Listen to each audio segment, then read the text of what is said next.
Hi guys, welcome back to GOO ROO Beauty. I'm sharing with you my second last installment from my latest shipment of cosmetics from the US that I had ordered and delivered to my sister's house in the US. I do have US bank accounts and she carefully packages everything up for me and sends it over to me. And I do often get asked about these, but I use these large USPS flat rate boxes and everything arrives pretty safely and they do get tracked as well, so that's very handy. So I did order these Illamasqua blushes from Sephora, and this was before Illamasqua launched their Fight for a Fair Price campaign. Now with the prices at parity, I certainly would not have ordered these from Sephora. We are now paying in Australia, whether it's through Maya or through maya.com.au or through Illamasqua's UK website, very similar prices to what they're paying in the US and in the UK. So I wanted to share with you the 4 cream, 4 powder and 1 additional item with you today.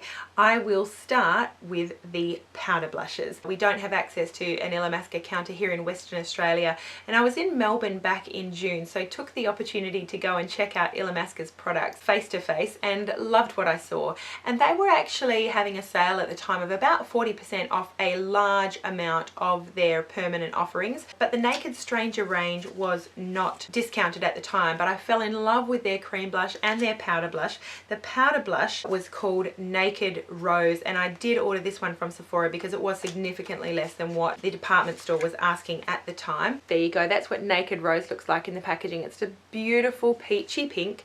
That's the Naked Rose on my hand. The lady, the makeup artist who was helping me at the Illamasqua counter was wearing Naked Rose on her cheeks. She was Asian with a beautiful golden toned complexion, and oh, it looked gorgeous on her. The next one is called Katie, and I think it's just a lighter pink there, and the swatch certainly shows it as a lighter pink. So we've got the Naked Rose here and the Katie. The next powder blush that I purchased was in the shade Lover, and Lover is just a gorgeous classic peach. These powder blushes are all matte, as far as, you know, for mature skin, if you've got pores, if fine lines are a consideration, and even for oilier combination complexions, matte blushes may be better for you than the shimmery ones.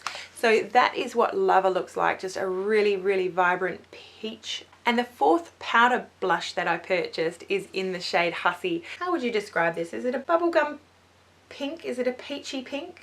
Coral pink? Don't know.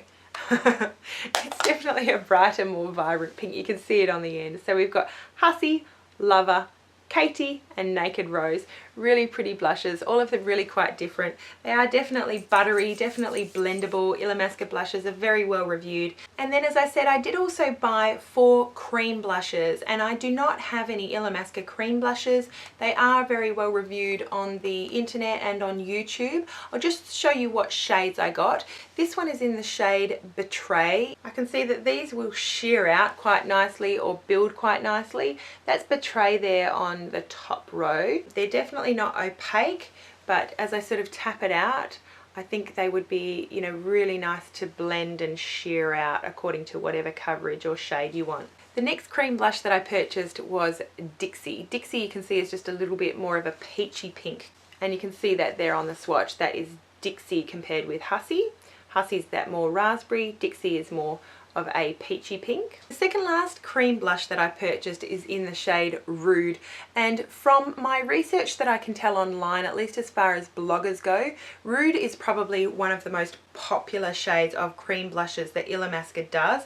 It's very widely swatched, very widely reviewed. You can see that it's even lighter there than the Dixie, just a nice peach, which is just so popular now. So that lovely peach is the shade Rude.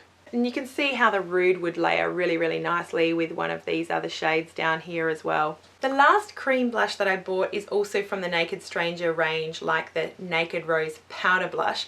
This one is the cream blusher in Zygomatic, and I just love these neutral pinks. They are just so flattering for my skin tone.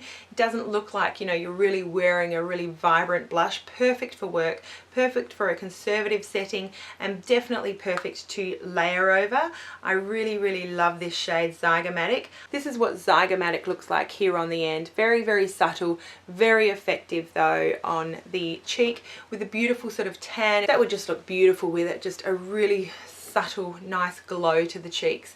And then the very last product that I picked up from Illamasqua, I did read quite a few reviews for before I purchased it. Have not used it yet, but this is their eyebrow cake. Their eyebrow cake comes in several different shades. It says, give your eyebrows the edge, shape and define to frame your eyes and enhance the expressive side. Match your natural color or experiment with different tones for an alternative look. Made in Germany, 4.5 grams.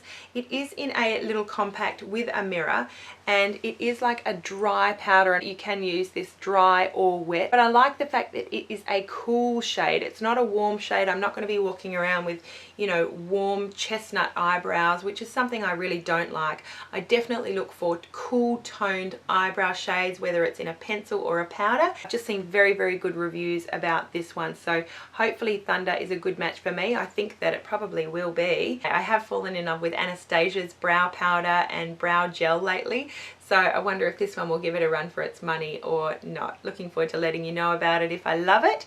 Definitely let me know what your favorite blushes are, or if you have any experience with the eyebrow cake from Illamasqua. I would love to hear about that.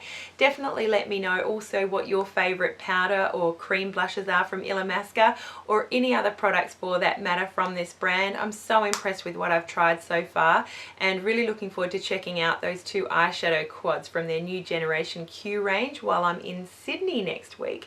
I'm in love with this brand. It's beautiful. I love their ethos. I love what they've done in Australia, and I really like the vision of this Julian guy. Looking forward to hearing more from him. As Illamasqua grows their presence and market share around the world, they seem to be doing all the right things. So anyway, I would love to hear from you in the comments down below what your favorite Illamasqua products are. Do you love the eyebrow cake? Have you used that before? So this just leaves one last installment from the latest US haul that my sister sent to me, and that is the MAC range. I'll be coming right out with that very shortly. Look out for that. Thank you so much for watching. Have a beautiful day, and we'll see you again really soon. Bye guys.